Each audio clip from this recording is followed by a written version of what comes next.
lihat dari sini. Kita yang melakukan supplier selection. Ya, misalnya kalau di pipeline itu seperti apa, kita monitor coatingnya seperti apa. Nah itu kita yang menentukan siapa suppliernya, apakah bisa baki, apakah bisa semua. Itu kita lihat di supplier selection. Searching. Kalau misalnya seandainya kita baru award kontraknya kepada si EPC kontraktor misalnya 5 bulan lagi, kita tarik itu equipment itu kepada company supplier. Jadi kita yang memulai karena long lead. Jadi kita yang belikan, kita yang sourcing sendiri. Karena kenapa? Kalau kita bisa kontraktor itu butuh lebih lama 5 bulan lagi kalau baru bisa kita start PO. Jadi kita searching. Biasanya kita lakukan seperti itu. Ini purchase order management. Ini seperti apa prosesnya? Ini subject to audit. Ya. Ini apa aja kriteria yang akan direview di situ dalam purchase order ini ada. Purchase order management. Apakah yang direview? Apakah nilainya, company-nya seperti apa, surat izin keagenan ada di situ. Ada di purchase order management ini. Surat-surat administrasi departemen perindustrian perdagangan, apakah dia tercatat company-nya, apakah benar dia satu-satunya agen di Indonesia, apakah memang hanya dia, seperti apa, itu ada di proses order management itu. Ini kita bicara material sudah kita beli, equipment sudah kita pesan, ya, sudah kita beli. Sekarang bagaimana kita menghandle material sebanyak itu? Kita beli ribuan ton dan itu bentuknya siklus. Itu yang kita sebut field material management. Major and critical equipment kapan? Estimate time arrival at site. Kita biasanya punya procurement master schedule. Itu isinya adalah critical equipment. Misalnya katakanlah kita punya kompresor. Kompresor itu rata-rata beratnya sampai 100 sampai 150 ton misalnya. Kapan dia akan sampai di sana? Kapan required on site? Kapan akan dipasang? Berapa lama akan dipasang? Seperti apa metode pemasangannya? Itu larinya nanti ke major critical equipment. Karena tanpa itu pipingnya nggak akan bisa di-connect, ya kan? Itu yang kita sebut dengan critical equipment. Kalau misalnya critical equipment ini kita dari awal kita lihat ini kemungkinan delay, karena siapa tahu packagernya di US atau di mana lagi sibuk sekali, kita tarik lagi. Itu jangan kasih kontraktor yang beli, kita yang beli. Karena kenapa? Kita bisa melakukan start lebih awal. Itu kita namakan long lead. Jadi butuh waktu lama untuk kita pesan critical equipment itu. Terus material receiving, handling, storage-nya seperti apa? Di lapangan kita bisa nge-develop suatu sistem bagaimana material itu di handling. Di receiving-nya seperti apa? Nanti apakah ini reject, apakah ini kita terima, apakah siapa yang tanda tangan, seperti apa? Ada di situ. Preservation program ini biasanya untuk valve dan critical equipment. Sampai di saat biasanya kita menerima material safety data sheet-nya, kita lihat MSDS-nya, apakah ini perlu disimpan dalam ruangan atau bisa di luar. Apakah harus ditutup atau tidak. Karena kenapa?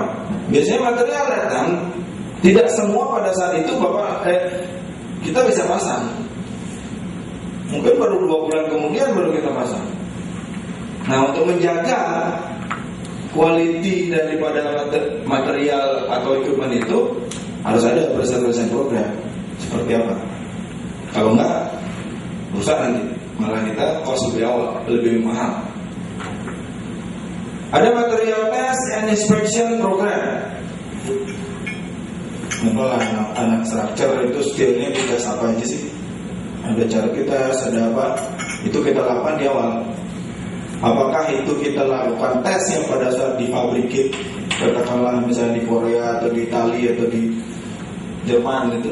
Kalau ada atau di Krakatau atau Krakatau Steel atau di Bakri misalnya contoh untuk pipeline, itu harus di awal. Seperti apa tesnya? Jadi kita sepakat owner dengan kontraktor dari awal. Tesnya apa aja yang kita lakukan? Ada material PMI itu material positif, material identification, ada certification-nya, ada traceability. Jadi semua material, semua itu waktu masih belum di roll, Contohnya kalau piping itu belum di roll atau pipeline itu belum di roll, itu semua ada tag number itu piping steel plate. Itu harus kita catat. Sampai ujungnya pun kita tahu jadinya plate-nya dari mana. Ya kan? Bukan hanya setelah di roll sudah jadi barang, tapi dari misalnya mentah pun kita udah tahu ini dari mana. Itu kita sebutnya di PMA Certificate Traceability. Jadi semua surat-suratnya harus jelas, tidak ada bodong di sini. Inventory control system, kita punya suatu sistem, kontraktor punya suatu sistem bagaimana menginventory. Kita punya gasket berapa? Saat ini juga kita bisa search. Ya, kita punya material ini berapa? Kita punya material ini berapa? Hitungnya berapa? Berapa Anda punya spare? Kenapa Anda buat tidak ada spare? Kenapa ada spare? Itu adanya di inventory control system itu, di material management. Surplus, close out report. Kalau surplus itu miliknya Konoko atau miliknya EPC Contractors? Tergantung kontraknya seperti apa. Nah itu ada di surplus and close out report. Ini kita tidak boleh barang keluar, barang enggak. Karena kenapa? Begitu itu surplus, itu bukan milik Konoko, itu milik negara. Konoko tidak bisa menjual, itu memutihkannya panjang proses. Ya, itu ada di surplus. Dari awal kita sudah menentukan seperti apa kontraknya, sehingga surplus material nanti desain itu milik siapa, seperti apa handling. Ini mengenai ini material masih manajemen. Ini bicara traffic dan logistik. Unik karena Indonesia. Indonesia kenapa unik? Karena kita remote, infrastruktur masih belum banyak. Bagaimana nanti accommodation? Kita bicara project execution. Bagaimana mengeksekusi project? Kembali lagi, bagaimana kita mengeksekusi project?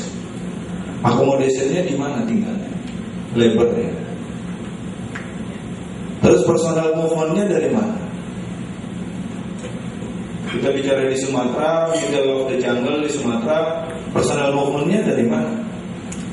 Dari Jakarta, dari Cilacap, dari Indramayu seperti apa? Itu harus kita tahu. Power, listriknya dari mana? Apakah pakai genset? Apakah kalau genset seperti apa? Berapa kapasitasnya? Kita harus. Waternya, fresh water dari mana? Kita gali sumur tidak mudah, karena belum tentu ada. Waste management, sampahnya mau dibuang kemana? Communication sistemnya seperti apa? Itu di logistik. Ada transportation road, ada air, ada udara, kita lewat darat, seperti apa size-nya, equipment-nya seperti apa, prime mover-nya seperti apa, siapa yang akan bawa. Kalau di luar kita punya sifat standingnya seperti apa, sifat standingnya sampai kita desain kalau di offshore. Karena kenapa? Larinya ke insurance. Sebelum kita load out, sebelum kita kirim dia ke lapangan, itu ada namanya marine warranty surveyor yang akan mengukur bahwa ini boleh jalan. Kalau enggak, asuransi akan terima kalau terjadi apa-apa selama perjalanan. Itu larinya di transportation road. Kalau misalnya dia bilang ada badai di situ, marine warranty surveyor akan mau tanda tangan. Nggak mau tanda tangan, kita nggak akan bisa berangkat. Walaupun critical apa, karena kenapa? Mereka adalah third party untuk insurance. Ini ada site investigation trip report, ada risk management, ada subcontractor, insurance, scope of work, ada custom clearance process. Ini untuk menentukan apakah material itu benar-benar ada di lapangan atau tidak sesuai dengan apa tadi? Key assumptions di schedules. Custom clearance. Menit lagi. Ini lebih fokus pada construction.